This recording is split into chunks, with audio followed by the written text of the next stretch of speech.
Hi, everyone. Kathy Beltran with Sacred Dance for Trance. I'm super excited to have fellow member, international medium and tutor, Roger Colman from the UK. Roger has taught at the SAGB, which is the Spiritual Association of Great Britain, as well as other spiritual centers in the UK and throughout Europe. Everybody welcome Roger Colman, and then I will continue on with all the great information about him. Thank you very much, Kathy. I'm very pleased to be here with you. Oh, thank you. Oh my God. Thank you so much. I do want to do a really quick special shout out to Carrie Light because I get all my referrals and recommendations for these interviews by fellow members. So shout out to Carrie Light there. So one thing, Roger, you can connect with Roger at roger.colman.co.uk, but a better way to connect with Roger would be through his Facebook group called Roger Colman Medium and Tutor. He shares all of his events, shares so much information there. So definitely join that group. That again is Roger Colman Medium and Tutor. He's also currently working in the Netherlands, and I definitely wanted you to share more about that so members can find out what you have to offer there. Yeah, absolutely. Well, I of course do a lot of work still here in the UK, but I have been quite well, privileged really, because I started working over in the Netherlands. It was 16 years ago now, actually, because I know one of my course organizers over there wanted us to do like a big 15-year anniversary thing, which when I checked on a lot of my diaries and things back home, I thought, well, we can't really do that because technically that wouldn't be right. But yes, I've done a lot of stuff over in the Netherlands. And in fact, I'm over there in a couple of weeks' time again, just doing a very personal little one-day workshop. But I'll perhaps speak a little bit more about that as the interview goes on. But certainly the Netherlands done a lot of stuff over the years, and still very active here in the UK and one or two other countries as well. But yeah, it's kept me, shall we say, out of mischief now for quite some time. Oh my goodness. Well, again, I'm so grateful to finally be able to do this with you. I know we had to schedule way back when and then schedule. So this is perfect. And you know how I usually like to start this out because members love to hear how you got started, whether that was psychic development, mediumship development, and your ongoing journey into the trance development. So could you share a bit about your history? I can, and before I do that, I'm so pleased though that you mentioned Kerry, because in a roundabout way, I think it was Kerry who actually introduced me to you, because I do very few of these kind of interviews, but Kerry, I do know that she's not in my part of the world at all. She's right up the, well, she's in what we call the northwest of the UK, whereas I'm based over in the east. But Kerry, I met a good few years ago at a seminar where I was working. I was doing some teaching and some demonstrations, and I think Kerry was as well. And I know that she is one of these souls who you meet every so often, and she's just spiritually beautiful. She really is a good girl. And so I don't know her well, other than that we were put together doing this seminar in the north of England. And I know that she's very poorly at the moment. So I wish her, and I'm sure everybody else wish her a speedy recovery. And let's get you out there working again soon, Kerry, because you're spiritually beautiful. Beautiful, very beautiful woman. Yeah. Okay. So you'd like me to talk just a little bit about when it all first began for me, Kathy? Yeah. Okay, well, I think we have to go right back to when I was a kid. So when I was a youngster, I knew that I had some kind of sensitivity. And I still talk a great deal about that now within a lot of the workshops and classes and things, what we do. I was quite shy. I was a little bit placid and even nervy, really, even as a youngster, about 10, 11, 12, that kind of age. And I didn't know anything about mediumship, not at that age. I didn't come from a mediumistic family background, as I know a lot of the mediums, when they give these kind of interviews, they talk about either their mum or their dad or their grandmother was a working medium. That wasn't the case for me, so I found that sensitivity quite tough, actually, and for many years thereafter I had to work really hard at trying to balance that and understand that sensitivity. The emotions I know would swing from one sort of one thing to another, and it wasn't easy. So I know certainly round about that age, 11, 12, 13, 14, it was very, very tough. But I would still, I would just know things. I would meet people, and I wouldn't know who they were, but yet I would just instinctively know things about them. I would walk into buildings, perhaps especially old buildings, filled with what we now talk a lot about, energy and feelings and emotions, and I would become at times overcome by that feeling, by that energy. So I now know very much that all of that stuff was part of my early signs, if you like, of becoming psychic, and then later on becoming mediumistic. But certainly for me as a kid, it wasn't easy. And I struggled in understanding myself. And to be honest with you, even a little bit later, so 15, 16, 17, 18, I still struggled. So there was two sides of me, in as much as that I was, on one hand, quite a rebel and a bit of a lad, if you like, you know, like all the things like 17, 18, 19-year-old, 20-year-olds do. And yet I still had that kind of sensitivity, which I don't really know what else to call it, but I still had that, which I knew somewhere at the back of my mind I could work with it, I could use it. And I guess, again, because I wasn't a big reader in any way, shape or form, I didn't have this kind of early help and guidance and advice until the spirit world kind of come knocking. And when they did, then I had to sit up and take notice of what was going on, and to accept that there was life after death. And I had to, again, which I find even now, some 25, 30, well, even 40 years down the line, I have to accept that a lot of water has passed under the bridge, shall we say. So do you want me to continue a little bit more? Well, I do actually have a question. Since you were quite young and having these experiences, and did you learn by taking courses, or was it something that you just studied and developed yourself by reading books and things like that? Well, that came a little bit later, actually, because, yeah, I guess when I was 18, 19, 20, I then realized that I must be psychic. Even though I still didn't really know what psychic or psychism was, I knew that there was something. And yes, the spirit world also started to inspire me. So I got that outside influence. What we must remember with psychism, of course, everybody is psychic to a degree, whether they realize it or not. We all have that. It's again, a little bit like emotions. We all have emotions to a degree. And again, that psychic part within me just became a little bit activated. And I guess, you know, we all have it, but for a lot of us, it perhaps stays dormant. In my case, it didn't. It began to become more and more active. And yes, for me, around about 2021, then there was that kick and that change in that I had to accept that there was an intelligence, an outside intelligence, what we call spirit, discarnate, if you like. You know, at the moment, everybody's spirit is incarnate because we have a physical body. Once we start to move into talking and understanding more about mediumship and communication with the spirit world, then we have to, of course, we have to consider very carefully that there really is a spirit world, and that that's what mediumship is. Let's be honest, mediumship comes in when we actually have that communication with the spirit world.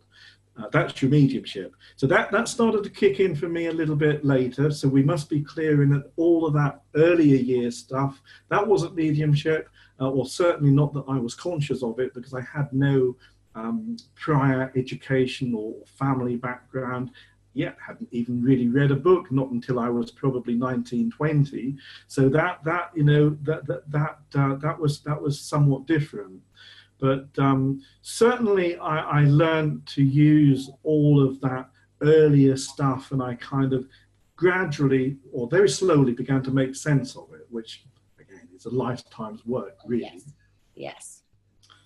Yeah, but what else? So yeah, I was a bit of a daydreamer in my earlier years, and again, I think even now most mediums will tell you that we all have that kind of a ability to allow our minds to wander this way and that.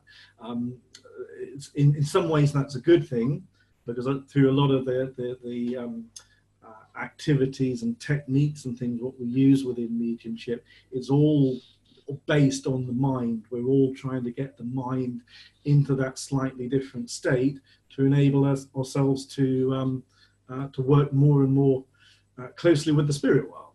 Yes. But so I think daydreaming, and again you'll often find that a lot of the mediums will say to you that they're we have to counterbalance that, of course, with a lot of hard work and discipline as well.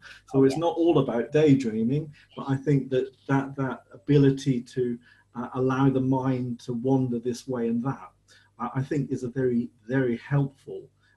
And I think it can be reassuring for new people. So this is why I would, again, especially doing these kind of interviews with you, there will be a lot of people perhaps listening to this, and they will possibly relate to some of the stuff what I'm talking about. Oh yes, yeah. I mean, I already can relate to it, you know, especially the daydreaming.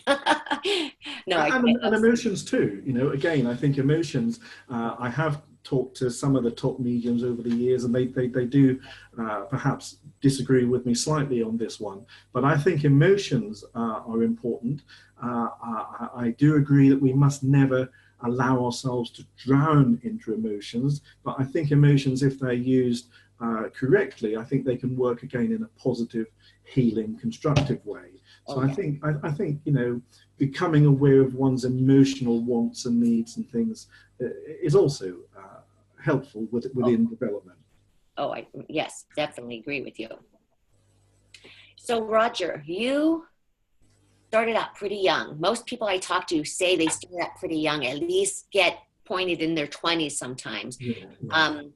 So when did you, or were you always, or had knowledge of the trance part of? Well, trance is different, because before we could even get to the trance stage of mediumship, I actually looked at meditation, because in my early 20s,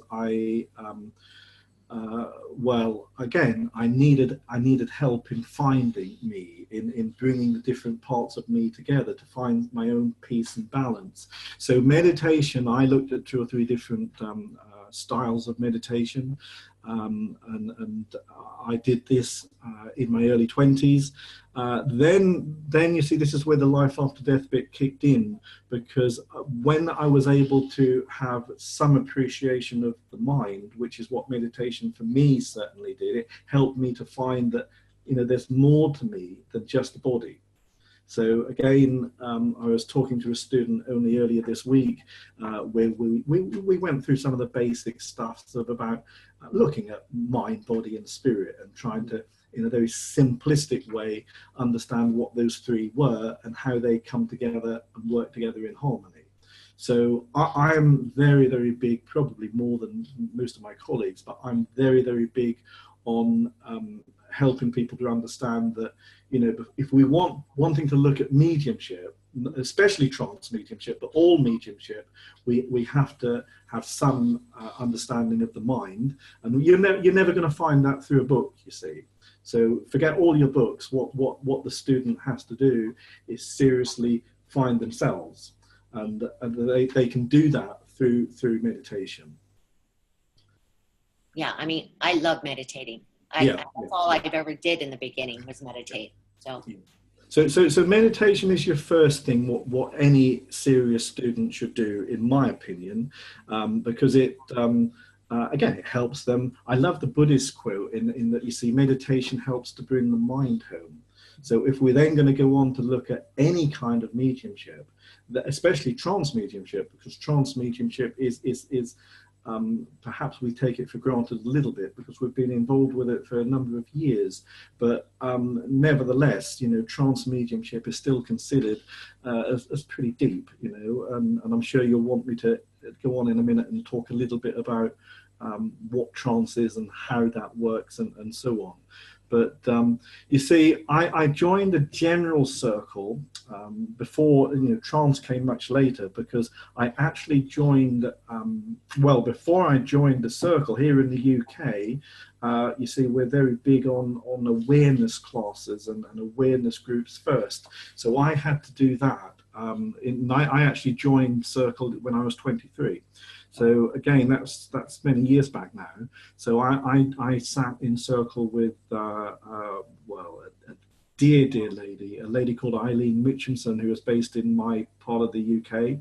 She's now herself over in the spirit world, but she worked at the Arthur Findlay College. She worked at the SAGB. She worked at all the big centres in the UK and all over the world actually. And she was loved by many, a senior tutor at Stansted. But again, we're going back a few years. She's been over in the spirit world herself now, I think 6 or 7 years. But she helped me, others as well. I worked a little bit with Glyn Edwards. You would have heard of him. Oh, yes. There's people like, well, Muriel Tennant. She was again based in my area. Sandy Baker, who's still up and running and doing a lot of stuff at Stansted. But many others as well. But certainly, whenever I'm asked to talk about my early years, then Eileen, I have to say, I had and still do have the utmost respect for, because she was a top lady in her work, and I was very fortunate in that I got to know her as a personal friend, and we did a lot of work together. Wow. So this all started, you see, for me when I was 23. So I did awareness classes, then I sat in circle. Not like a lot of people do now. Sadly, a lot of people come in, they sit in circle for a year or two. I actually sat in circle for about 10 years before I was even allowed to go out to do anything myself. Wow. So I sat in circle for a long while, and I was put through my paces, and I think that's right. I think that's the right thing to do.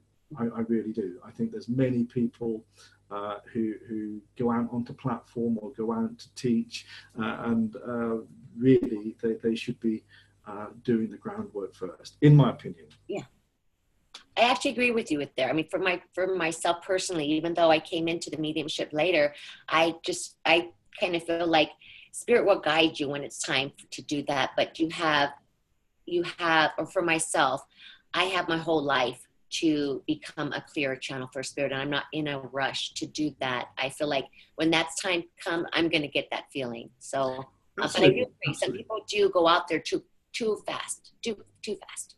Well, one step at a time. I think that's the best way. You know, whoever we are, we never stop learning. Yes. So whether you speak to somebody who's in their 20s, 30s, 40s, 50s, you know, we always learn. And I think this is one of the wonderful things about what we're all about, you know. We can never stop learning. And I've written down on one or two of my little notes here that I really strongly recommend that everyone who first starts out on this do what we call here in the UK an awareness course, a development group course. What really helps them with various activities. You know, what we've already discussed, you know, just making sure that they know the difference perhaps between the psychic and then moving more into the mediumistic link. And then you see trance would perhaps come later if that shows within the makeup of the medium. For many people, trance is not for them. I didn't think it was for me, but looking back, I can perhaps see some of the signs where I was led, and some of the things I've discovered along the way. But it's taken me 20-25 years to you know, come to that realization. Wow.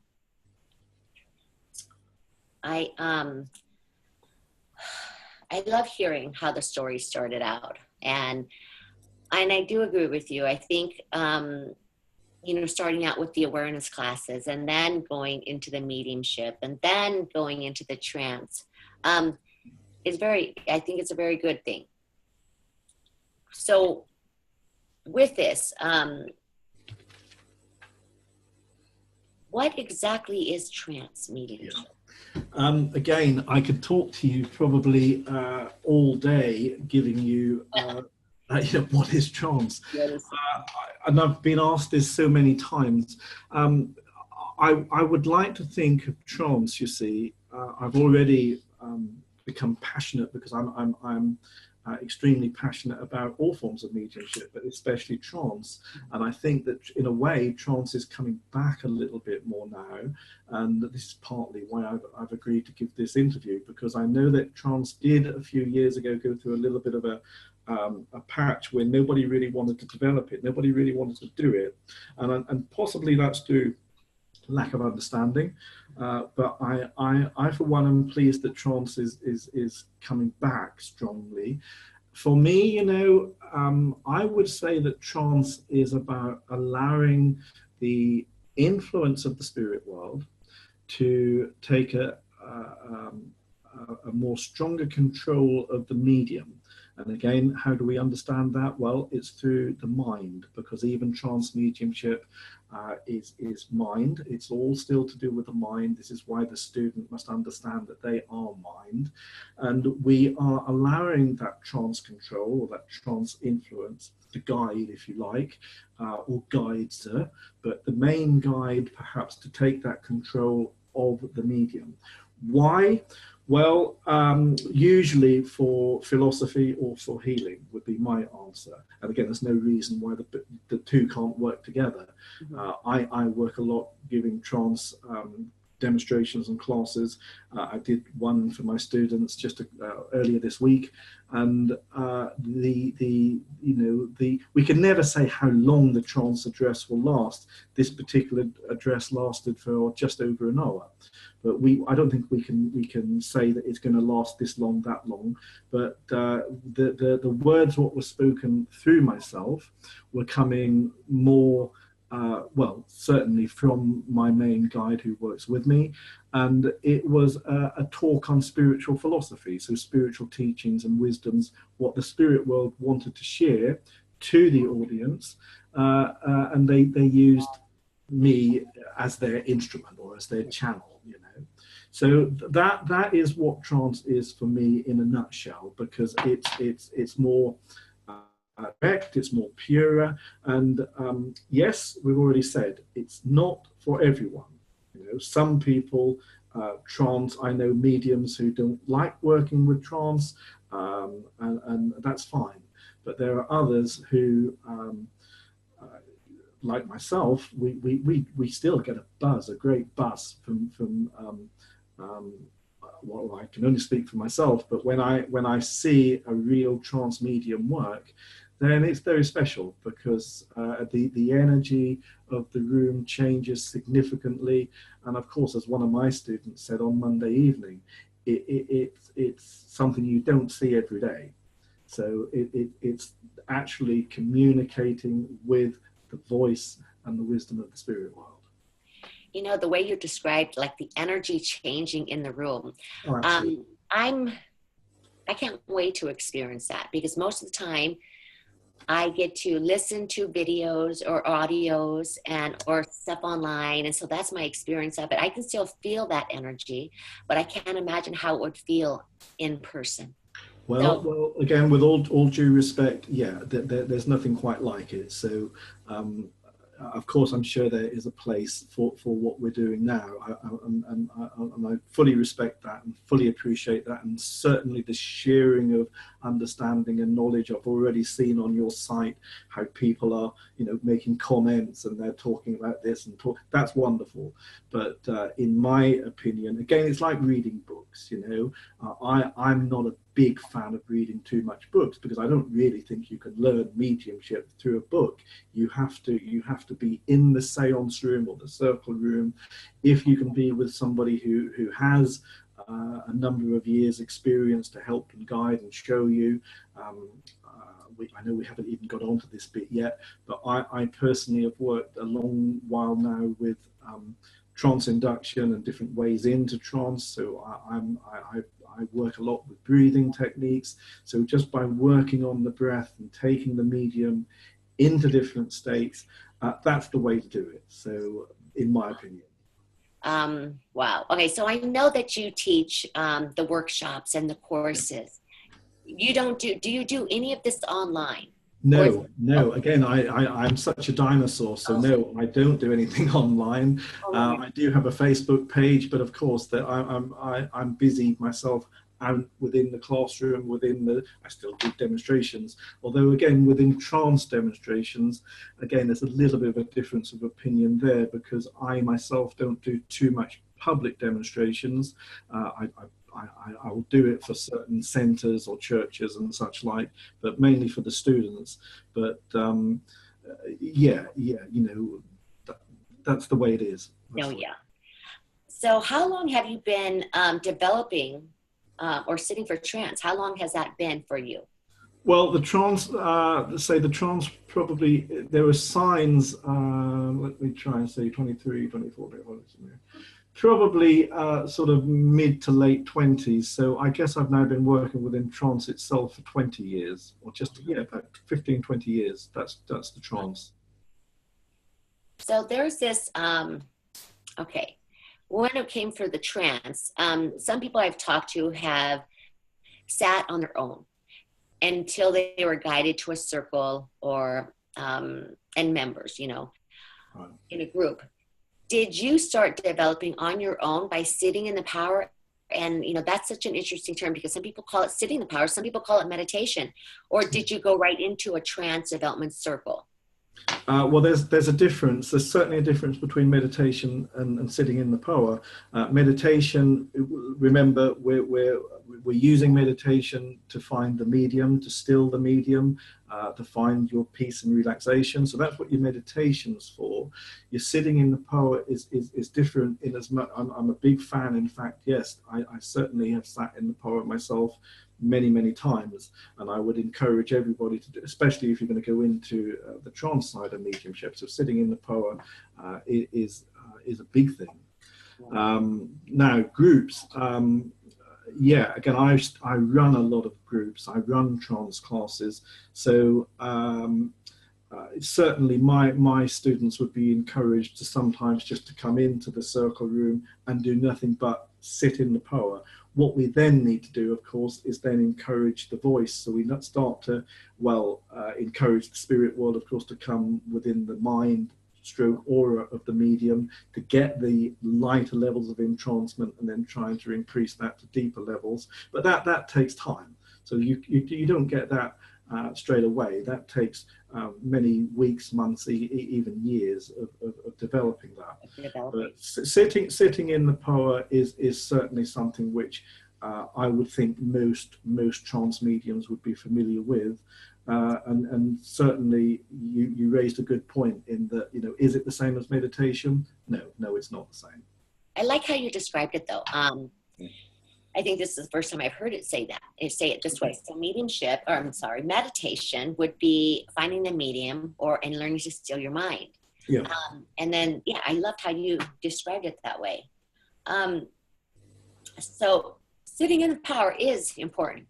It's very important. Yes. Yeah. You're activating the spirit within you, your own energy. You're expanding you see, finding your mind is one thing, but then you have to activate the spirit and allow the mind of the medium to expand in such a way that the spirit influence, or the guide, if you want to use the term guide, to come within the space of the medium, and then you can begin to get what we call your first levels of overshadowing or light levels of entrancement. So again, we have the term of the blending. This is what the blending is all about, you see. Indeed. Wow. Okay. Does that make sense? It absolutely makes sense. You see, what I'm doing here is I always have my notebook and I'm like, oh, I got to write this stuff down. Even though I'm actually talking to you and I have a recording, but I still want to write this stuff down. Are you still sitting in your original circle, or are you doing your circles, your groups, your developments with students only? Well, no. You see, I'm a lucky lad in as much as that, because some of the students have been with me for a number of years, and that's very special.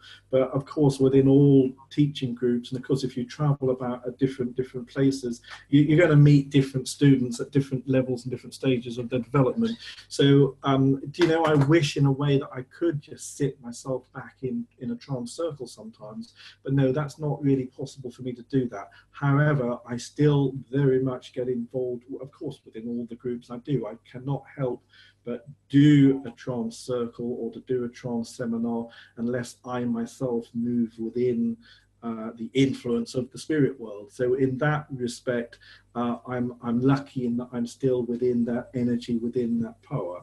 And the truth is, although many of my students say that they love working with us and it's great, but I actually learn as much from them as probably they do from me.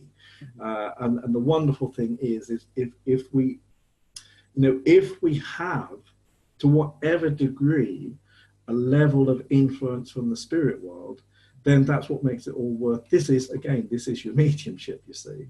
So this is what we must remember. There's so many different levels or so many different degrees of entrancement, but every single time one sits, every time we, when I say we, myself included, if we come into that seance room or the circle room or the classroom, call it what you like, again, if we can gently create the conditions, then the spirit people, they do the rest.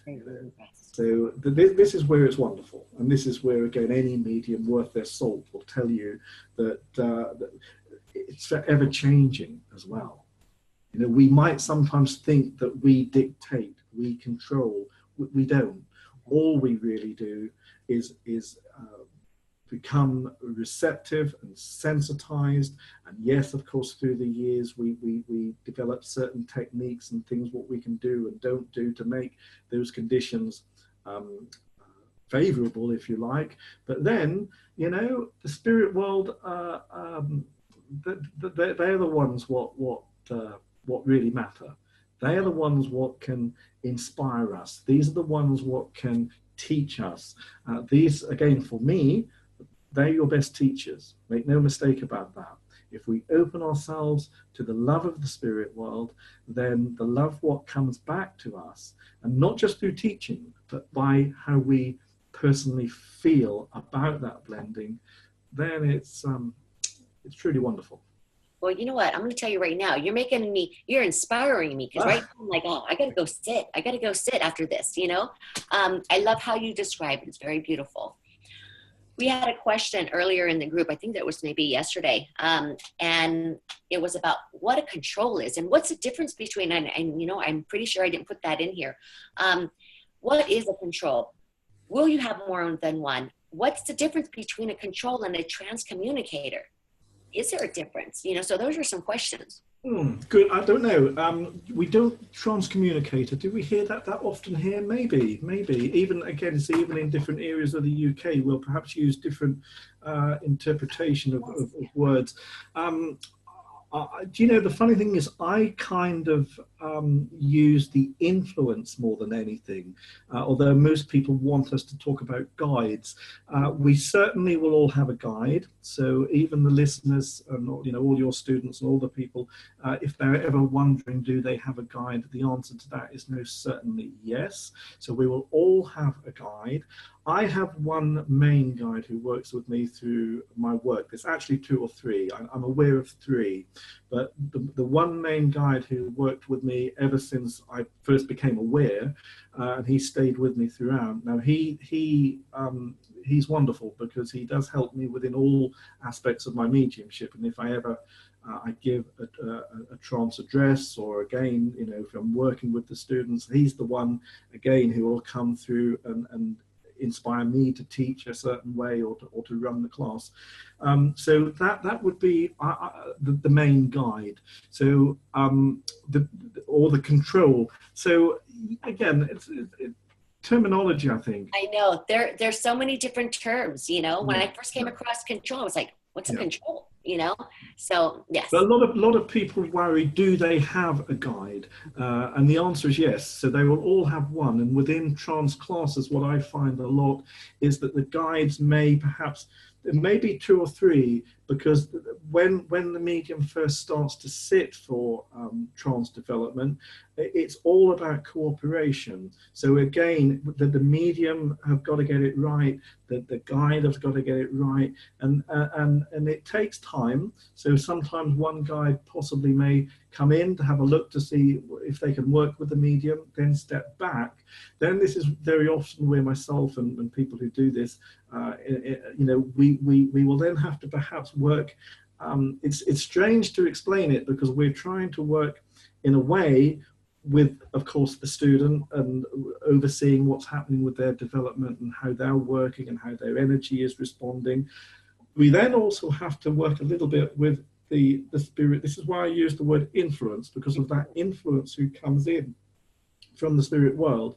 And that again, it takes a lot of sort of know-how and development and skill in a way, but it's always an amazing experience. And this is why I've said so many times with the group of people in my own area who I'm working with at the moment, I have a group of I think there's 11 students, and some of them have been with me for years, some of them have only been maybe a year or 2, and yet they're all now beginning to develop that level of entrancement to a degree, and the room is filled with energy. And again, even people like us who try and describe and put this into words, the truth is sometimes that energy is just so overwhelming. And there's been many times, again, I remember the SAGV days quite well, because even though that was back in the 2000, 2001, 2002, something like that, that's when I was working at some of the classes there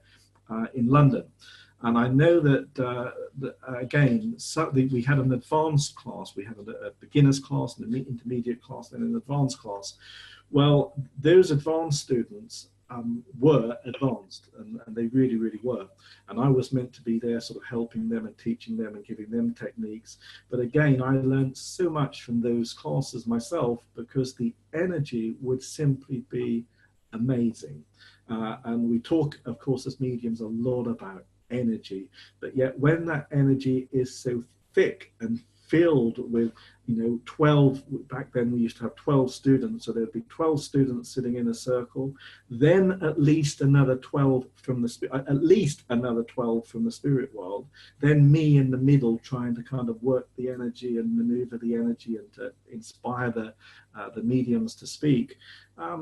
Many times I have to say I've left my class with floods of tears, and that's again an understatement really.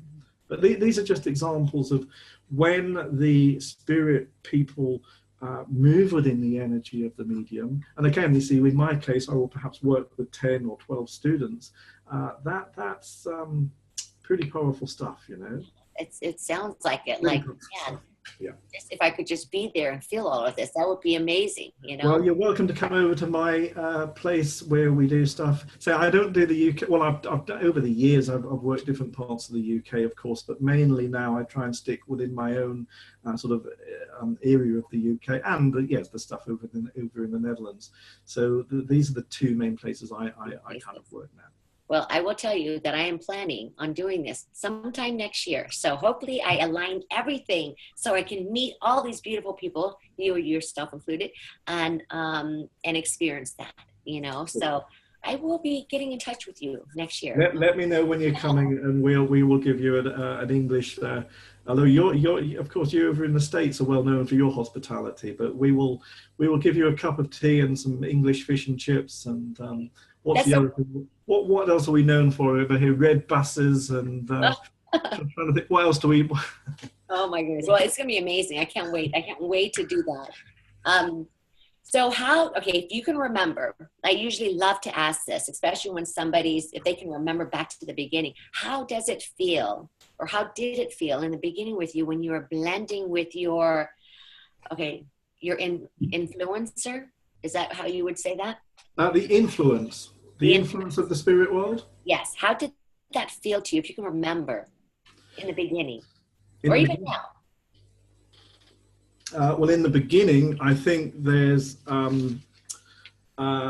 some experiences what we have, which can, for myself, I can remember one or two of the first real signs of where they try. I was quite reluctant, and you've got to remember as well, with my own case, I was only in my 20s, early 20s. So in many ways, perhaps I thought I knew it all, and again, with hindsight, I knew nothing. But yeah, I still had that raw ingredient. I had the sensitivity or the emotional energy or the, whatever the mind is. It's interesting because again, we find now that if you look at mediums, there's of course there's something within their makeup, but yeah, if you look at sometimes I can see, not always, but again, sometimes I'm able to see the auric field or the extension of the aura around the medium. So again, I will often look at that to give me an indication as to whether we've got kind of trance potential, if you like. But again, it's very difficult to explain that, and it doesn't always work. But certainly, I'm always myself very, very careful of the aura energy around the medium. So what with myself, again, I think because they really wanted to get my attention, sometimes they had to really give me some profound experiences so that I could take notice, So it's a little bit like the evidential side of mediumship as well. For me, I kept saying to them, well, look, if you want me to work with you, you must give me some dates or some names or something. Well, thankfully they did. And that's where I had to, then when I was working on platform, if I would give somebody their sister's name or their grandfather's name, well, then you couldn't ignore that. So now within the trance state, again, it's them coming within our space, coming within our sensitivity to get our awareness. So yeah, that happened 2 or 3 times, early stages. In fact, one stage I can remember, it didn't have the desired effect because it unnerved me to the degree that I said, right, sod this, I'm not going to do no more. But again, after a few weeks, they kind of gradually got me back into the fold, so to speak. And same with circle work, again, general circle work. If I look back, of course, there were some times when, you needed to take a little bit of a break from circle, and you kind of need to digest it and to understand it and to work alongside your personal life. I think this is something as well which we need to really give careful consideration to the development of mediumship, that the medium's personal journey in life always must run to some extent parallel, otherwise you're gonna end up going crazy, So back to your original question, did I have some sort of experiences? Yeah, I think you sometimes need those profound experiences for you to actually accept that yes, there's something definitely going on here. And yes, there's definitely an outside influence which is genuine, which we now know to be the spirit guides or helpers, inspirers, those people who, for whatever reason, they've made that contract with us to work with us. They want a medium to work with. And I still scratch my head and think, well, why do they choose me? But again, I guess if you ask most mediums, they'll tell you something similar. But we need the experiences. If there was no blending, if there was no exchange of communication, if they weren't trying to impress their thoughts upon us, well, then there would be no mediumship. So we have to have these experiences, and you sense them and feel them and interpret them in all kinds of ways, always. Wow. So I'm trying to reword how I'm going to ask this question. Okay, so upon getting to know, I know you said there could be like 2 or 3 that come around you regularly. 1 definitely. as you found out more information about him, was that through the trance state as you were blending? Well, again, this is an interesting question because, again, of course, I personally cannot speak for every trance medium because their journey and their working with their helpers and inspirers are going to be somewhat different. Mm-hmm. But I will tell you this, I think a lot of people expect to know everything about their guide straight away. That most certainly was not the case for me. It took, in fact, many years for him to tell me his name. Now, I know his name now, and I know certain things about him, and he has actually shown or projected an image of himself to me, which has been confirmed, and so on. But do you know that I would repeat to you what he has said to me in Trance Address many times now, and that is, it's not really who I am, it's not what my name is or what part of the world I lived and this kind of, it's actually what I bring to you within my advice and my spiritual teachings.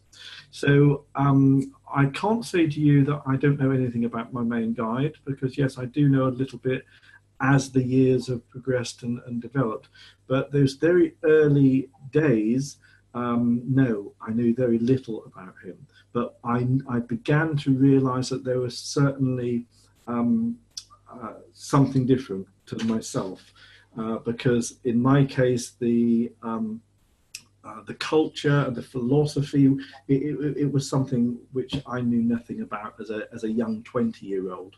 So I now know that he is he, I am I, and when we work together in cooperation, if I give of my mind and my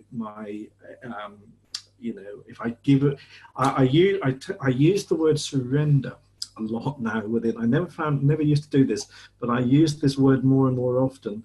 And I think if we just surrender to the spirit world, then they can make a closer, stronger link with us. And I think it'll enhance our mediumship. And that's, of course, what all trance mediums want. You know, all trance mediums want a deeper connection with them, with their guide, and that's what I kind of do now. So it's taken me again many years to do that, because when we first start off, there's always that part where we think, well, is this us? Is this them? And again, within teaching, we have to go about in a very careful way in just bringing the medium to that receptive, sensitive place. And of course, I'm very big on education. So I think it's important that we help and guide and give the students sensible teachings along the way, because otherwise it can go completely pear-shaped, and that's not going to be any good for the student, and it's not going to be any good certainly for the spirit world. So cooperation and one step at a time, and gently is the best approach. Well, you know what? I like how you said, a lot of people have told me they don't know too much about their guides, you know, so it does come in bits and pieces, and it takes years and time. But I love how you said that. It's not important where I came from, who I was, or who I am. It's what I'm bringing through, what I'm bringing. Well, we're newsy, you see, and again, certainly when we begin with, we get in the way. And this is one of the biggest problems we have within mediumship, and again, especially trance mediumship, is that, you know, yes, there's a part of us we want it all yesterday. You know, we want it all. Well, let's go to a week's course and let's have it all done and dusted. It's not like that. You know, it takes years and years and years of dedication, of commitment, of sitting to things like, you know, you mentioned sitting in the power. Yeah, you know, it's no good sitting in the power once, though. You've got to sit in the power many times, and you've got to come to circle on a regular basis. If you can sit with you know, again, you haven't, I don't think, asked me the question, can you sit by yourself? Well, the answer is yes, you can. But certainly, in my opinion, if you can get a small group of you together, what are sitting in harmony and with real unconditional love, let's then put the ego to one side, and then let's learn and share and care together. Then you'll find that the spirit people will make that they will make the commitment. So again, it's us, you see, what we've got to give of ourselves, give commitment, and if we can do that, then some truly wonderful things can happen. You know, what I've noticed, everybody says this in almost every interview so far, that this is not something that you can take a course with and then all of a sudden say you're transmuting, that it does take time. It takes your dedication, your passion to serve, but really to sit, to actually, you know, and so that brings me to a question here. With the sitting in the power, would you recommend doing that like daily, or how many times a week outside of being in your circle? Well, again, see, I remember, when I first started, I probably did sit daily, you know, thinking about it. I don't know really whether I would recommend that now. I would rather the student perhaps sat in perhaps a development circle or a class once a week. I think that's sufficient. For example, a 2-hour class, something like that, just for trance. And if they can do that, and then at home, what I would recommend is they probably do a little bit of meditation. I think that's important. And then if they do then want to sit, perhaps not every day. I don't think every day is necessary. Again, it depends on your circumstances, doesn't it? It depends on whether, you know, your personal life allows you to do that. If you're married with 2 or 3 kids, you can't perhaps do that. So it depends individually on the person. Again, sensible. I think we need to be sensible. I have seen some people who they go completely over the top, and that's not any good, you know. So again, my students will probably be laughing at this if they listen to some of this, because they know that I talk a lot about things like you know, balance. Let's be balanced. Yes. Because I know that for myself, you know, I had to work really hard on that, and still do, you know, even to this day. I have to work really hard in just getting that peace and balance within yourself. I totally agree with you, because that's a challenge for me every time. It's like I want to balance my, you know, I always say the 4 things: mental, emotional, physical, and spiritual. And if I'm giving more to one than the other, then I'm going to go lopsided. So I have to really make sure that I'm balanced. It's very important, Kathy. And again, you'll find nobody more passionate about mediumship and spirituality and certainly trance work. It's very special, but we also have to be balanced ourselves. And this is where, again, if we can gently understand a little, we'll never know all the mechanics of this. We'll never do that. But we owe it to ourselves to understand a little bit about the mechanics and how we are affected. This is why we talk a lot about, you know, the mind, the emotions, the energy, the auric field. Again, we haven't really talked about that, but you see, I have to give a lot of consideration to that, because one, I can sometimes see the auric field, I can see that change within the students. And again, we know, for example, that all mediumship, certainly trance mediumship, it takes place through the mind stroke aura. So this is where the blending takes place. I know that we will feel all kinds of sensations, physical sensations, of course we will, and it's good that we do feel some of these sensations, but those sensations still come through the aura mind first. So this is why it's very subtle and it's very gentle, and it's got to be done very carefully and one step at a time again. So anybody who thinks that they can come and become a trance medium in a 1-week workshop, no, it's not. I agree. It's interesting. You keep bringing up the auric field, and you know, being able to see that sometimes. I mean, I get to see that too sometimes as well. But man, I would love to be able to see that within a trance medium. You know, well, it's interesting because I'm just working with it. Say even this week, you see, I just did a demonstration, and one of the new students, I've got a new guy who is just starting to work with me. I did a funny thing is, I did a church service, I think about 6 months ago, and he approached me afterwards saying that he wanted to do a little bit of work with me.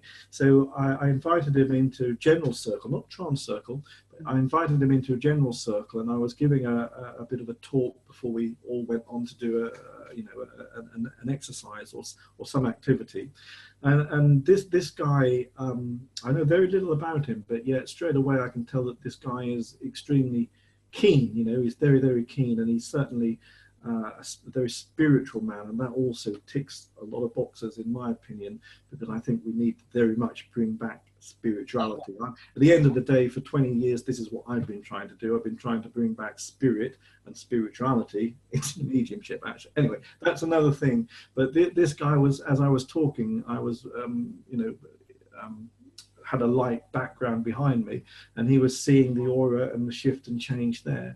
Now, he had no need to say this. He was genuinely seeing it. I, of course, couldn't see it because I was teaching a class at the time. But he came and had a chat with me afterwards. And you often get this. People like to share their experiences of what it is they're seeing and hearing and sensing. And yeah, it's incredibly exciting. And these are things what we should embrace in our unfoldment. Mm-hmm. Sorry, Kathy, I think I've gone off on the... No, it's because I brought you there. It's because you got me at the aura right there and seeing what changes could happen. And very interesting. And this is why I take notes, because this could lead to something else that I start asking. Intention. How important is intention? And when you sit for trance, does your intention change each time, or is it the same? Well, I think your intention, are we talking prayer here? Because, I think a little prayer, I will say a little silent prayer sometimes. I'm not big myself on protection. I know that, again, this is a difference of opinion here, because I haven't had a lot of time to listen to your interviews. I know you've interviewed several people. I listened to somebody the other day who I have respect for, please don't get me wrong, but I know myself, I put my intention in a good place. I always work from the heart. I raise my mind to a good place. I know that I'm reasonably, shall we say, balanced and strong-minded, in as much as that I know that I can do this, and I always call upon the spirit world to bring through something of some spiritual value and some spiritual worth. Now, I do that myself from a good place. So there's always a nervousness before doing any kind of demonstration. So my nervous energy kicks in. But again, this is just something which I know happens. So there's a certain amount of preparation what we do. And again, I guess every medium, every trance medium will be slightly different in how they prepare. But my intention is always good, is always strong. And again, through some of the things what we've discussed, I offer my mind and I expand my aura. And if the spirit world then so wish to come in, it's not for me to then say to what degree of depth I'm going to go. I think this is a mistake, because sometimes people say, oh, well, I'm this medium or a deep medium or a medium. All we can really do is give of ourselves. So again, we prepare to the best of what we need to do, and then we have to then simply rely upon the spirit people as to what degree they then take us into trance. You know what I've noticed, that I'm trying to see if there's a percentage. I just know that there's very few that will use protection. Yeah, well, you see, yeah, well, I know I don't really protect, I again, without sounding big-headed, I built up a rapport with my main guide who works with me. So I know that whenever he comes within my field, then that's the only protection I need. It's been shown many times that, if he takes me into quite a deep trance, then I'm fine. He knows what's going on. Of course, we need to be careful from this side, from the earthly conditions. So there's certain things we need to do to be careful then. But the spirit people, they know what they're doing. Yes. No, I totally agree. And I think that's one of the reasons why I did the interviews, because a lot of people had fear. There's so many mediums and like, oh, I can't do trance, because that's just really scary. So I think a lot of these interviews and everybody's sharing, even though there's like, everybody's not always saying the same thing, but in the end they really are. They're just a little bit of changes here and there. Well, Kathy, again, you see, I would say again, fear is the worst thing to fear if we think about it. of course, you know, I don't want someone coming to my door, knocking on my door, trying to sell me something. But if I don't want it, I politely say thank you very much and close the door on him. Now, again, I don't do that when I'm working with my people in the spirit world, because the people who work with me have proved themselves many, many times to be genuine. They bring, I certainly hope, again, you'll have to just ask the people who've listened to some of my trance addresses over the years, but I hope very much that they would say that they bring love, peace, understanding, some healing, and some teaching which is of the spirit. So if they do that, well, then what do we need protecting from? You know, I would say bring it on, you know, personally. Well, that's beautiful. So, okay, here's another question. What physical sensations do you experience while in trance, and how do you feel afterwards coming out of trance? Physical sensations, well, when we first prepare, we're close to the sleep state, so we're going very tired, we're getting very drowsy. I know that sometimes there can be a pull upon the solar plexus or on the tummy. I myself am always very, very careful that I don't eat before, so probably a good few hours before giving a demonstration.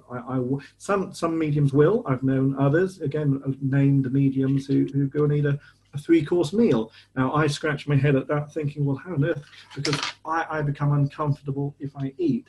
So I usually am very strict on my preparation. So I will prepare by perhaps taking, you know, the day off even before. If I'm doing a demonstration at, say, 7 o'clock in the evening, all that afternoon, I probably do nothing. You know, I will perhaps do a little meditation. I will then have a little bit of light lunch, maybe a sandwich at, say, lunchtime. And then the rest of the day, I will perhaps just listen to some music or take a shower, take some, you know, drink some water. So I'm very careful myself on leading up to the demonstration. Then when the spirit people come close to me, then there's 2 or 3 different things what you can feel. Usually for me, I feel my own energy shifting and changing, and that will take place, many hours before the demonstration sometimes. Mm-hmm. But as the demonstration is about to happen, it's then a case of me just becoming. Again, we're back to this, you see, about us removing ourselves. So we have to distance our own thoughts. So this is really what we do. We just, I use a breathing technique. So that's what I do. So through a breathing, again, we've experimented with different inductions over the years. But I think if we can find something which works for us, mantra is also something which I will use. So again, listening to a repetitive sound. Again, I've got hundreds of pieces of music which we've experimented with, but there's probably 2 or 3 which I personally will use before doing a demo. So if I hear perhaps just 4 or 5 minutes on a piece of a certain piece of music, it can quite easily take me to that place within my mind where I can just let go. So once I then begin to let go, it's then a case of me just falling more and more into that and allowing the influence of the guide to come close. But the sensations, again, I don't really know if I've still fully answered it, because there's a number of different sensations what you can have.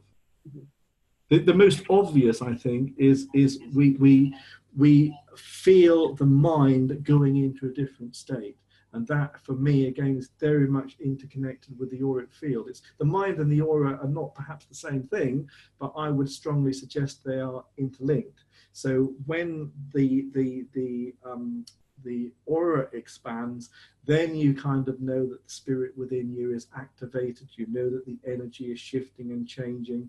You know that your mind, simply, again, what we must remember is it's through experience. So again, this is why it's very, very exciting for the new student to begin to experience anything. Because if there's some kind of shift or change or whatever that experience is, let's embrace it and then let's move on from it. So don't hold on to it, because by holding on to perhaps a sensation, then you're not allowing yourself to move into another level or a deeper state. So these are all things what you need to take into consideration. Well, you know, as you explain things or you're sharing things, I'm sitting here going back to like my experiences and trying to, oh yeah, I know what he's talking about. I remember feeling this or this, you know what I mean? So sometimes I forget where I'm at. I think it's good to have experiences. I would hate anybody to come into my classes or workshops. If I run a weekend sort of experimental session on trance, first thing is I would always give some simple, good education and advice and help first, because I think that's very, very important. There's a lot of nonsense which we want to try and take away the fear and the nonsense and just put some simple, sensible teachings and guidance and advice first. And of course, then we need to get the student or the people in a relaxed state. And that also is not easy, because most of us come in with high expectations or tension or whatever, you know, we bring in all kinds of rubbish. Certainly, again, the early I know I certainly did, you know, this is why, you know, 25 years really is nothing in the development of mediumship. You know, I'm scratching the surface in many ways still, believe it or not. So this is why we want some sensations, we want some experiences, but we then must learn from all of those sensations, experiences, and keep on going. You know, this is what the spirit world want from all of us, whoever we are, whether you're a named medium, whether you've been doing it for 5 years, 10 years, 20 years, 50 years. The thing is, keep going and keep persevering, keep giving, keep dedicating yourself to the world of spirit, and then you'll find that every time you sit, you know, every time you sit, there should be something different to learn and to experience. Beautiful. Very beautiful. Okay, so what does it mean to be operating from a light, medium, or deep state of trance? And should we be trying to go for the deep state of a trance? I don't think we should be trying for anything, no. I think we, again, need to go back to what I said earlier about just putting yourself into that receptive state. And if you are feeling things like the spirit within you being activated, if you're feeling your mind slipping off into different states, then that's good, you know. I then think that the more and more then the spirit guide can come into your field of energy and to start to inspire your mind through thoughts, then I think we learn step at a time with them. Now, to what degree we go to, tricky one, because again, you see, in many ways, I think people will know me as perhaps a deep trance medium. But again, in all honesty, I don't think we can ever say that, because that again will depend on conditions. It will depend on whether I've done my preparation. I've already said to you, from my personal experience, if I go and eat a big meal before sitting, I'm going to be terribly uncomfortable, and that's going to interfere, because I'm going to be thinking, oh well, you know, I'm having a job here to digest this, or and again, the room will perhaps play its part. So again, we have to be within a room where we feel comfortable. The other sitters, they play a part. So there's many different things to take into consideration, and we haven't even began to consider the role of the spirit people in this. So, you know, if they don't want to play ball, then they don't play ball. So I think any medium who say, well, we're going to go tonight into such and such a state, I think they're foolish in saying that, because even those of us who've done it a while, again, well, you ask them and see what they say, but I think that we have to hand this over to the spirit world. And yes, I did a demonstration which you can sometimes measure it by how much the medium remembers, you see.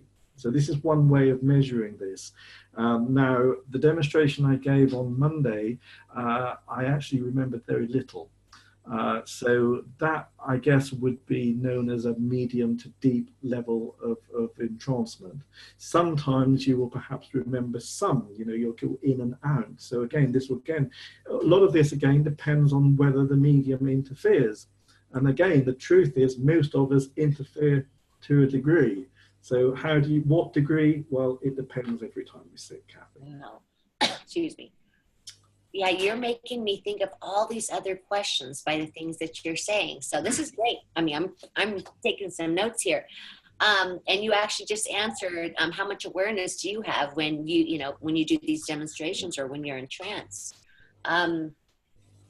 Do you know, some people have told me, they have no idea where they go during deep trance, if they can recall anything when they're out completely. Do you have an awareness of where you go when you go to that deep level? Space, or? Again, question I've been asked many times.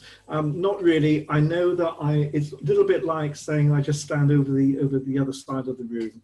So I don't know. Again, this is all mind. So where does my mind go? Well, my mind travels. It certainly shifts. I know that. But where I exactly go, no. The information, again, we see sometimes we can explain this through it bypasses the memory of the medium. But again, I don't want to start to get too technical, not for this interview. But and believe it or not, I am not a technical guy. I hope that I'm giving some advice which will be helpful. Yes. But I hope I'm doing that, Kathy. You are, absolutely. You see, I'm not really a scientific mathematical. I'm sure there will be some people who will be able to describe it in a mathematical or scientific formula. That, I'm afraid, is not my way. I can only explain to you through my own personal experiences over the past 28 years, and of course what I've learned from the spirit world. Because again, some of that, even though I don't remember, which is the sad part of trance mediumship, a lot of us don't always remember what's said, but some of that nevertheless is going to leave an impression, I think, within the subconscious mind of the medium. Wow. How long did it take while sitting to develop? Did you start to experience trance speaking or, the addresses? Yeah, again, it's interesting because I have to now think back. I know at the moment I'm talking as if I'm talking forever, but when I first began, I was incredibly shy and incredibly, I can remember going to Circle and took me many weeks before I'd even speak to the other sitters. I would sit out into the car and, I'd just be too shy. So I would come into the circle and I would sit, if my circle started at 7:30, I would leave it until 7:25, then come in, sit down, say hello. And then I had to be there. And this went on, of course, for many years. Well, no, I started to speak, I guess, just to the normal people after about, 6 or 8 weeks, which was still quite a long while. But the actual trance bit, that took a number of years. So I would feel a lot of the stuff taking place and building. So many of these experiences, and I think for myself, I can only measure this through the people who I work with now. But again, I have a hell of a job getting the mediums to really experience the aura shift and change, even though we do many sensitizing exercises. In my own case, I didn't have to wait too long for that because I experienced very early. This is probably why I go on a lot now about the mind and sensitivity and auras and balance and all this, because I know that for me that happened early, but the actual speaking, no, it took a number of years before really I would allow the voice of the spirit world to come into my voice.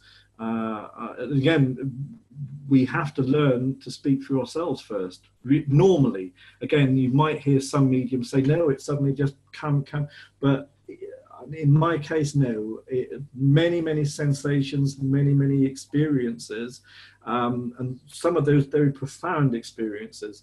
But yet, to really actually get the control or the trance speaking, that took a number of years. Wow.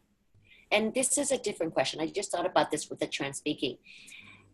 When trance speaking occurs, I just interviewed somebody recently that is a woman that speaks with the male voice. Or all the communicators that come through, do they have different voices?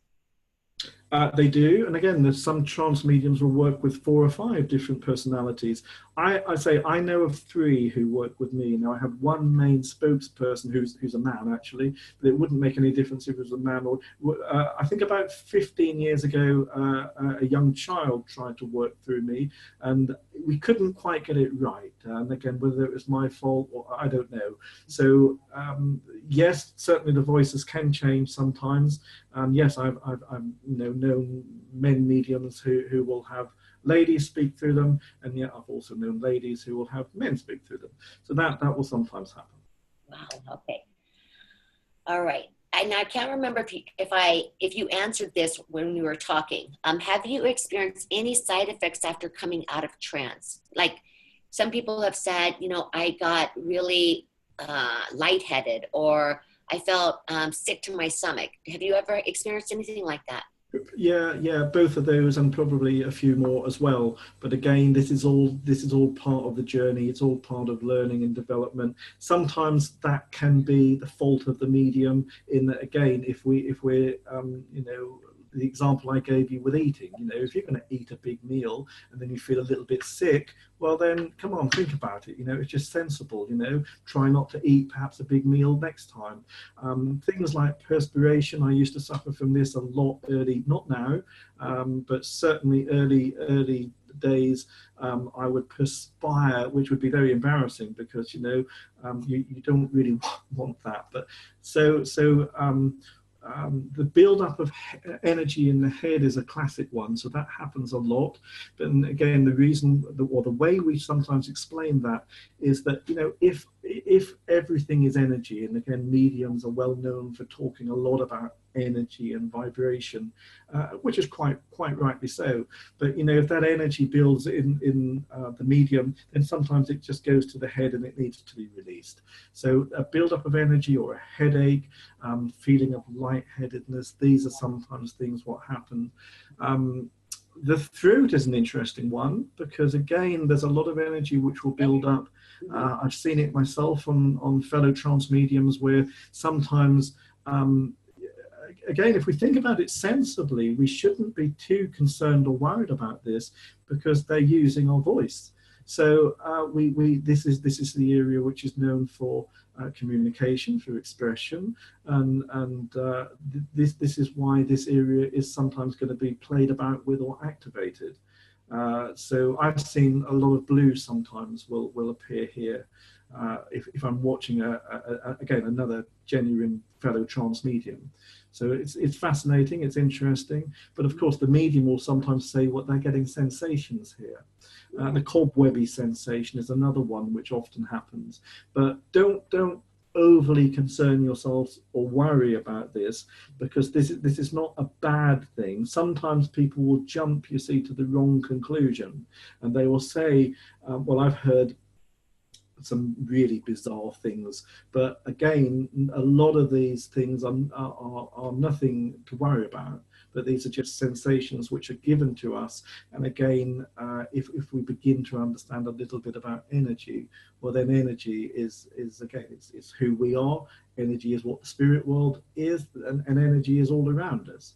So it's a mixing and a blending and trying to understand this, which again, the truth is, will we ever fully understand it? I would say to you, no, we will never fully understand. No, I don't think so. Okay, so this is an interesting question because some members have been messaging me about this. All trance mediums, okay, first, are you being guided towards physical mediumship? And what they were questioning that by is that as a natural or as a developed trance medium, does the spirit always want them to go now towards the physical? I don't know. I have dabbled a little bit over the years, and I've been to many seances with some of the big boys, shall we say. And yes, the spirit world have experimented with me. In fact, even now, sometimes there can be some transfiguration on my face, which is sort of going into the realms of physical mediumship. Again, a few years ago, I said to the spirit world I didn't want it, because again, it is a different area of mediumship. Trance in itself, if it's done correctly, that's quite specialized, and it's also something which I've used the word special a number of times in this interview, and I think that again, if it's understood and it's done properly, and if we are going to then go on to help others and teach others the subject, then we should respect that. Now, physical is a slightly different thing, and again, it takes more out of the medium, you know. So yes, they've played about with me a little bit and they've had some results, but it's not something I want to talk about and go into within this interview, if you don't mind. But it's not something I do.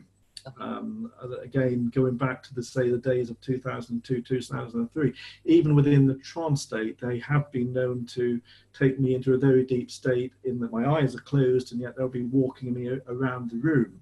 And that, you know, again, that's something which they didn't really have my permission to do that, because I had no idea they would do these kind of things. So, and one or two other things as well, which again, I won't go into now, but I'm not known as a physical medium, and I have no desire to go in. I'm very interested in some of the things, what's happening over in Europe at the moment. And I do have course organizers and colleagues and things what are telling me on almost a weekly basis on some very, very interesting things what are happening. In fact, it's just been brought to my attention that there's a gentleman who you've interviewed, so I haven't actually got around to listening to that yet. So when I get a little bit more time, I will perhaps listen to one or two more of your interviews. But some very interesting things happening out there, and of course each one of us, we're all individuals, and the spirit world will work with us in a way which is right. Well, with cooperation, because again, I think the medium has to be comfortable with that. I am a fan of physical mediumship, please don't get me wrong. And of course, even in my own area here of the UK, I think you know that a good few years ago, some mediums were involved with some very famous experiments, which, although I was a bit too young at that time when some of these experiments were taking place. I do know of some of the people who were privileged to be involved with that. And again, it's absolutely amazing. And there's a place for physical mediumship. But myself, I would rather the spirit world don't really maneuver me into that. Not now. Not that. Okay. Well, I'm getting too old for it as well. Thank you for sharing that, though. Okay, so here's another question, and I get asked this all the time to ask the guests. Can all members of a trance circle sit at the same time in the energy and allow the spirit to decide who goes into trance, or should we be supporting one medium at a time?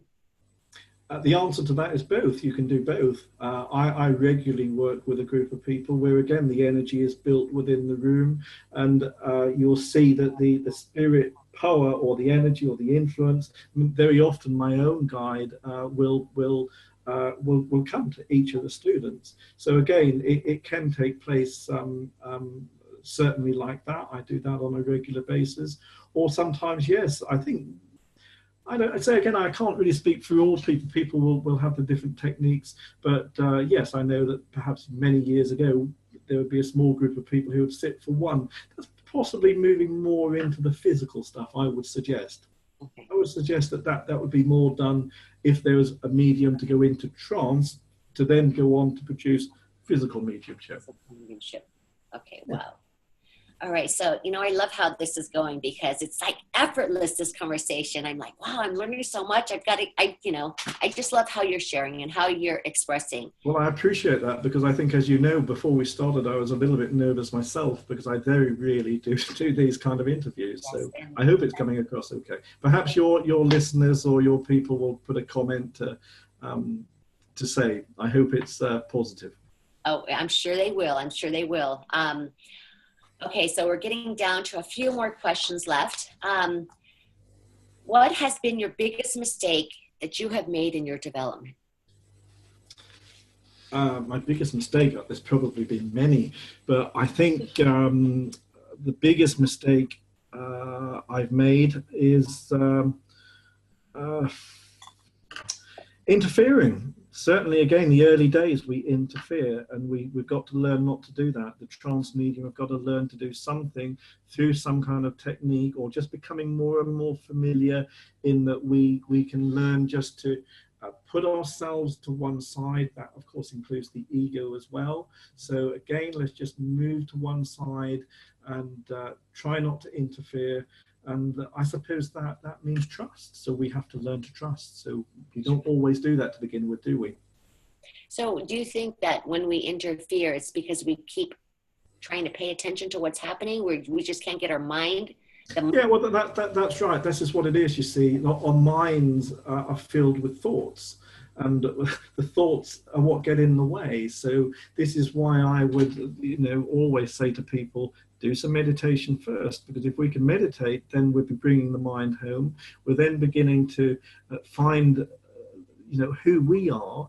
And I know certainly from myself, when I began to meditate, I thought I was doing it incorrectly because all kinds of thoughts arose. And yet, of course, wasn't doing it incorrectly at all. We're simply giving the mind the opportunity to unload. And in my case, I brought up stuff from my childhood, even though I was a young man in my 20s or even 30s, and yet I was bringing up this stuff, which we need to do that. We need to look at it, release it, and then we can then learn through various techniques to put the mind into a slightly different state.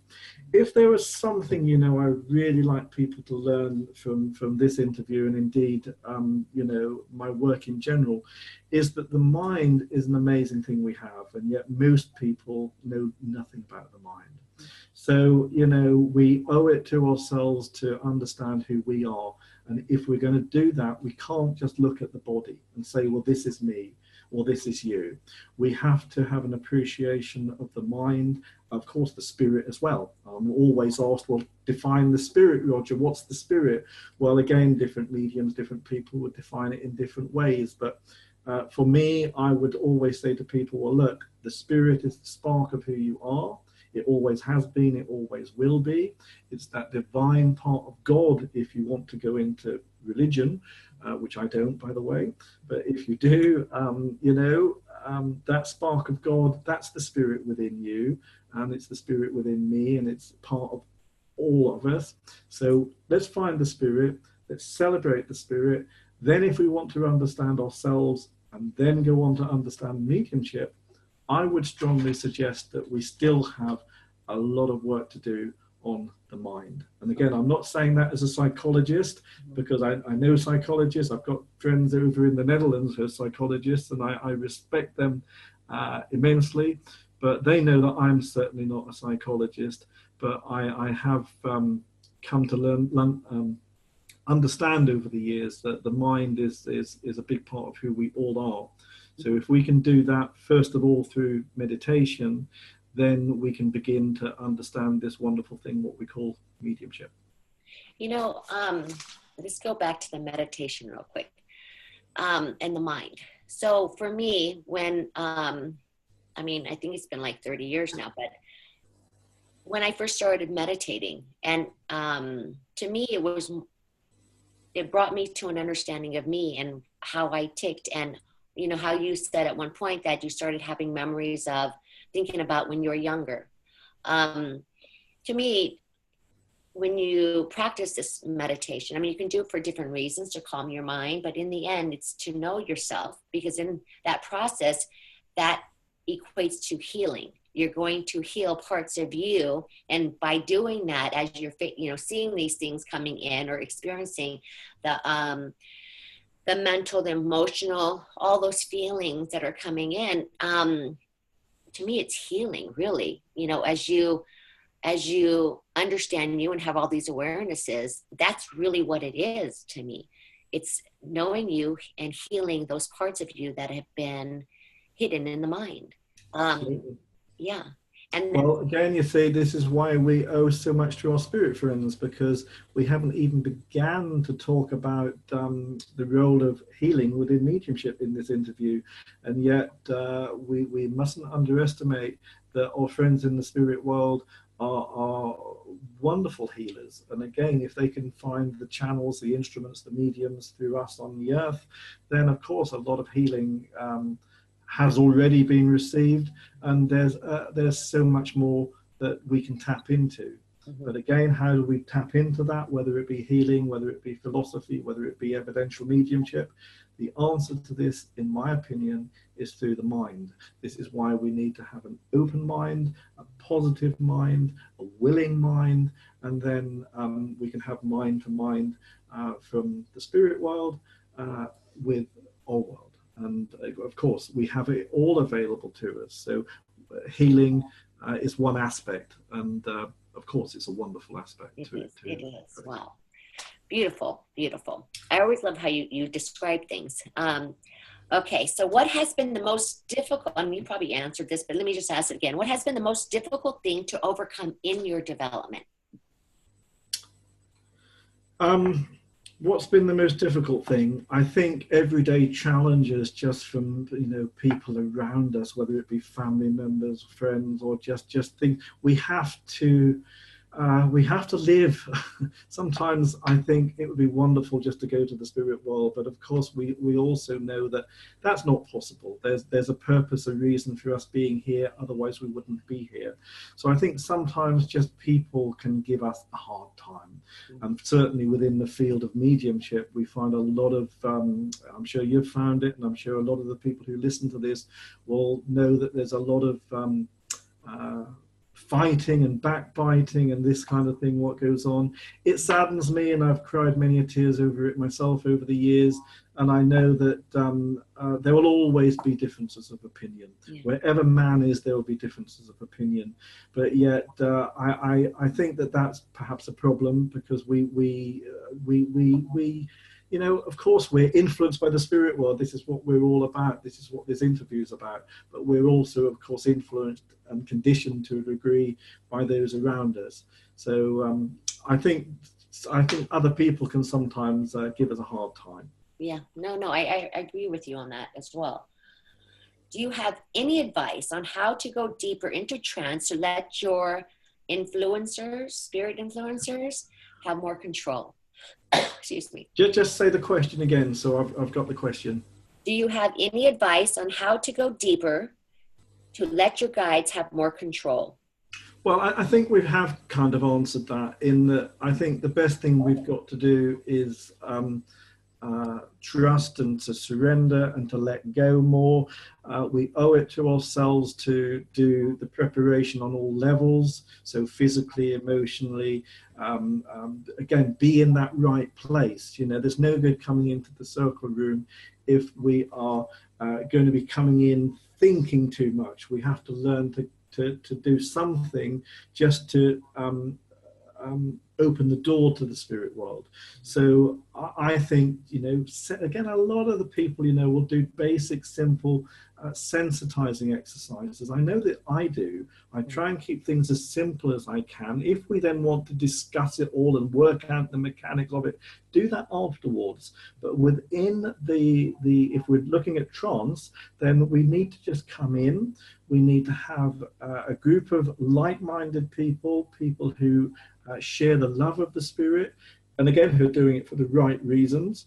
So again, if they're coming into this thinking, well, all kinds of nonsense, well, then you need to forget that. You need to just come in and be receptive to the spirit world, to expect the unexpected, because again, if we're going to come in and think, well, we must do this tonight, we must do that, then I think you're going to be sadly mistaken. I think we've just got to come in, and if we're prepared to do that for you know, weeks or months or sometimes even years, you know, sometimes it does take years to develop, certainly of any real standard, then if you can do that, then that's your best way forward. And the breath, so experiment by all means with a little bit of music.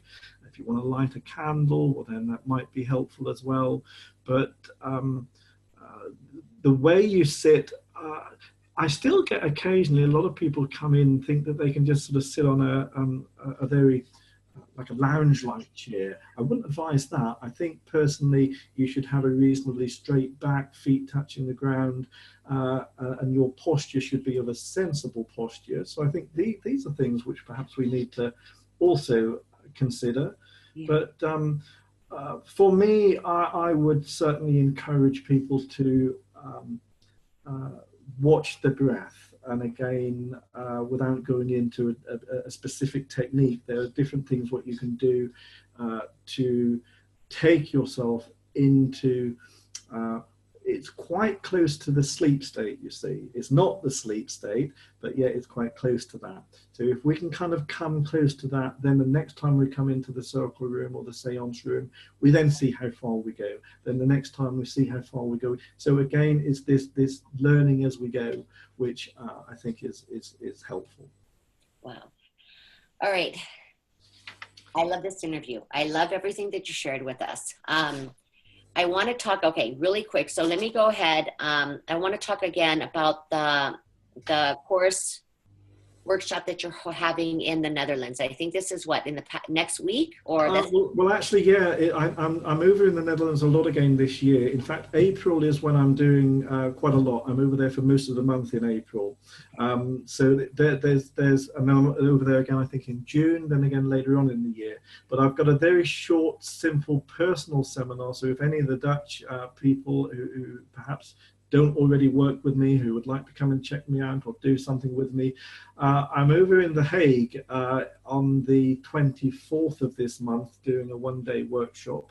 The gentleman to contact is a gentleman who I've worked with many times before, Henk Kamphuis, and he lives in The Hague. So anybody in the Rotterdam area, Hague, anywhere around there, welcome to come and see us for a one-day workshop. I'm probably going to be available for a few private sittings as well. And then I'm actually, I've completely got my geography wrong, because I am actually then on the Sunday going over to another part of the Netherlands, a place called Amersfoort, where I'm very happy to be part of a church service over there in the Netherlands, which we've been trying to sort this one out for many years. I met the lady several years ago when I was working in Soest or that area, and it's only just been able to bring it about. But certainly the day workshop, by all means, come to the church service as well if that's your thing. Come and be part of that. It's a free service which of course is geared towards a normal church service, with myself giving a spiritual address and a small demonstration. But the day workshop in The Hague, probably the best thing to do if people are interested in that is either to contact me directly or to look on my Facebook page and contact Henk, who's organising that one. Okay, so that's the Facebook page to join, and I will definitely have the links below in this interview when I share it. It is Roger Colman, Medium and Tutor, and that's a Facebook group that he has. That's probably the best thing at the moment, because I've recently moved house and I've still got all sorts of things, and I know my website is terribly out of date, so I will try and get that sorted. But Facebook is something which I try at least once a week. It's not always easy, because again, if I'm working away, I don't really want to keep looking at Facebook every 5 minutes. But certainly if anybody wants to try and contact me, that's probably the best thing at the moment. Okay, this was wonderful. I am so grateful to you to come on here and share all your understanding and offer such beautiful advice for other members. I'm just so grateful that we finally got to do this after, I believe it was a couple months, waiting to schedule. Definitely with your move, for sure.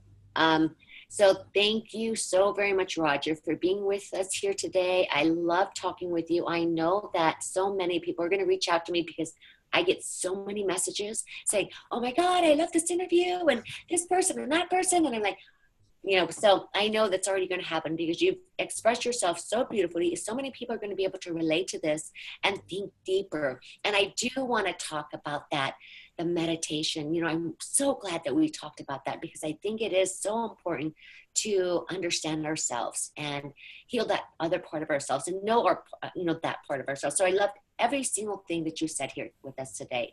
So thank you so very much for being with us. Well, thank you for your hospitality, Kathy. I've enjoyed it too.